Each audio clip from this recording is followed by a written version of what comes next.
রাজেন্দ্রপুর নামক এক গ্রামে রিমু ও নিমু দুই বোন থাকত। রিমু কলেজে পড়াশোনা করত আর নিমুর বয়স মাত্র 7 বছর। তাদের মা এক জমিদারের বাসায় কাজ করত। সেখান থেকে যা ইনকাম করত সেটা দিয়ে তাদের সংসার চলতো। রিমু, চল আমরা শহরে গিয়ে ছোট্ট একটা ঘর ভাড়া করে থাকি। তাহলে তোর পড়ালেখা করতেও সুবিধা হবে আর ভালো কোনো ছেলে দেখে তোকে বিয়ে দিয়ে দিব। মা, তুমি তো অল্প টাকা ইনকাম করো, তা দিয়েই আমাদের সংসার চালাতে কষ্ট হয়। শহরে চলে গেলে এত টাকা তুমি কোথায় পাবে? আর আমার পড়ালেখার খরচই বা কোথায় পাবো? তাছাড়া মা, আমি এখন বিয়ে করতে পারবো না। আমি পড়ালেখা শেষ করে চাকরি করতে চাই।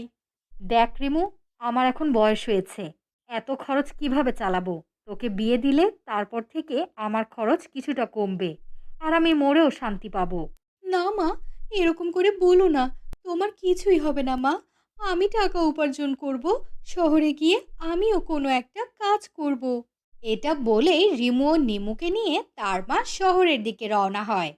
তারা ছোট্ট একটা ঘর ভাড়া নিয়ে থাকতে শুরু করে। হঠাৎ একদিন তাদের মা মারা যায়। আপু, আমাদের মাও মারা গেল। এখন আমরা কোথায় যাব? কি খাবো আমরা? আমাদের দেখাশোনা কে করবে? চিন্তা করিস না বোন, আমি আছি তো। আমি তোকে দেখে রাখবো। আমি আজকেই কাজ খুঁজতে বের হব। এরপর রিমু কাজ খুঁজতে বের হয়ে পড়ে। সারাদিন চলে গেল কিন্তু সে কোনো কাজ পেল না। ক্লান্ত হয়ে রিমু বাড়িতে চলে যায়। রিমুকে দেখেই তার বোন বলল, আপু, কোনো কাজ পেয়েছো? আমার অনেক ক্ষুধা লেগেছে। আমার জন্য খাবার নিয়ে আসোনি? এটা শুনে রিমু কাঁদতে থাকে আর বলে, বোন, আমি কোনো কাজ পাইনি। কালকে আবারও কাজ খুঁজতে যাব। কোনো না কোনো কাজ ঠিক পেয়ে যাব। তার পরের দিন রিমু আবার কাজ খুঁজতে বের হয়। অবশেষে একটা বাড়িতে কাজ করার সুযোগ পেল। রিমু যা ইনকাম করত তা দিয়ে তারা জীবন চালাতো। আপু, আমার তো জন্মদিন। আমাকে জন্মদিনে নতুন জামা কিনে দিবে না? আমাকে একটা লেহেঙ্গা কিনে দিবে আপু? এটা শুনে রিমু অনেক চিন্তায় পড়ে যায়। এত টাকা সে কোথায় পাবে? এটা নিয়েই রিমু চিন্তা করতে থাকে। রিমু চিন্তা করতে করতে একটা গাছের নিচে গিয়ে বসলো। তাকে চিন্তা করতে দেখে একটা পরী এসে বলল, আমি একটা পরী, তোমাকে চিন্তিত দেখে আসলাম। কি হয়েছে তোমার? তোমাকে দেখে অনেক চিন্তিত মনে হচ্ছে। হ্যাঁ, আমরা এতিম। আমার ছোট্ট একটা বোন আছে, তার জন্মদিন, তাই সে লেহেঙ্গা কিনে দিতে বলেছে। কিন্তু আমি এত টাকা কোথায় পাবো? তুমি চিন্তা করো না, আমি তোমাকে একটা ফুল দিচ্ছি। এই ফুলটা তুমি তোমার ঘরে রেখে দিবে। এটার সাহায্যে তুমি তোমার 3টে ইচ্ছে পূরণ করতে পারবে। এটা বলেই পরী একটা ফুল দিয়ে দিল। তা দেখে রিমু অনেক খুশি হয়ে যায়। সত্যি বলছো? তাহলে আমি আমার বোনের জন্য একটা লেহেঙ্গা চাইবো আর আমাদের জন্য একটা বাড়ি চাইবো। হ্যাঁ, তাই হবে। তবে মনে রেখো, 3টের বেশি কিছু চাইতে পারবে না। আচ্ছা ঠিক আছে, তোমাকে অনেক ধন্যবাদ। এটা বলতেই পরী সেখান থেকে চলে যায় আর ফুলটা নিয়ে ওদের ঘরে রেখে দেয়। আর তারা ইচ্ছাগুলোর কথা বলে। বলতেই তাদের সব ইচ্ছা পূরণ হয়ে যায়। এটা দেখে রিমু আর নিমু অনেক খুশি হয়ে যায়। তারপর নিমু বলল, আপু, তুমি ম্যাজিক জানো?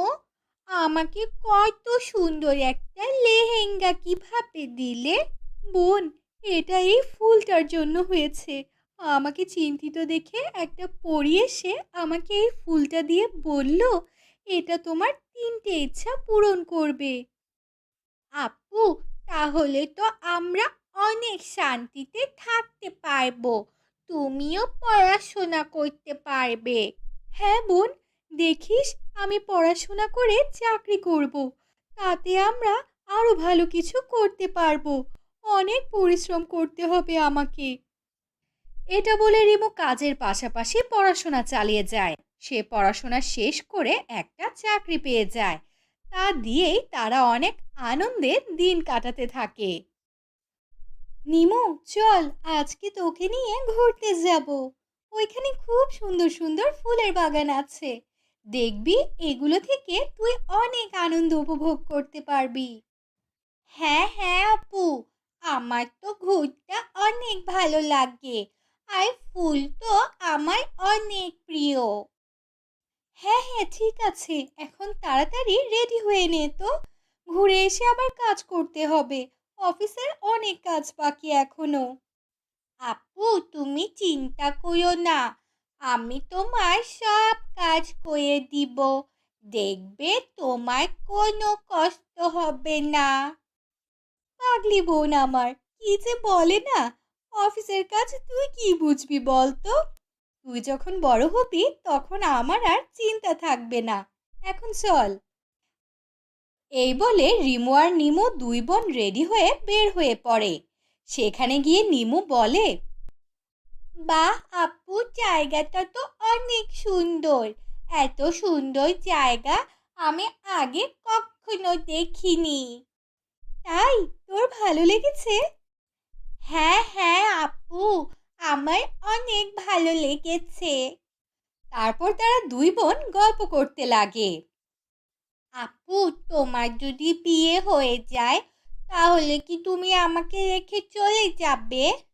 তুমি চলে গেলে আমাকে কে দেখে রাখবে আপু? আমার যে তুমি ছাড়া আর কেউ নেই। ধুর বোকামে, কি যে বলিস না, তোকে ছাড়া আমি কখনো থাকতে পারবো?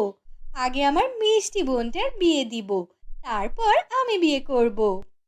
এই কথা শুনে নিমু লজ্জা পেয়ে যায়। সে লজ্জা পেয়ে বলে, আপু তুমি কি যে বলো না, আমি তো এখনো অনেক ছোট। কে বিয়ে করবে আমাকে বলো? পাগলি মেয়ে একটা, এখন কেন বিয়ে করবে? তুই যখন বড় হবি তখন বিয়ে দিব। ও মা, ততদিনে তো তুমি বুড়ি হয়ে যাবে। এই বলে দুই বোন হাসতে থাকে আর সারাদিন শেষে তারা আবার তাদের বাড়িতে ফিরে চলে। আপু, আজকে কিন্তু অনেক আনন্দ হলো বলো।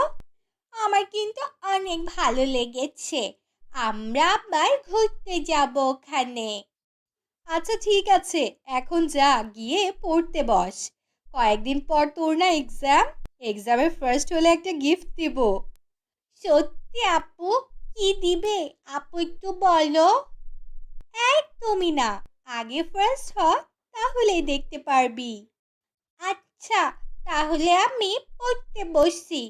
তুমি দেখো আমি ফার্স্ট হবই।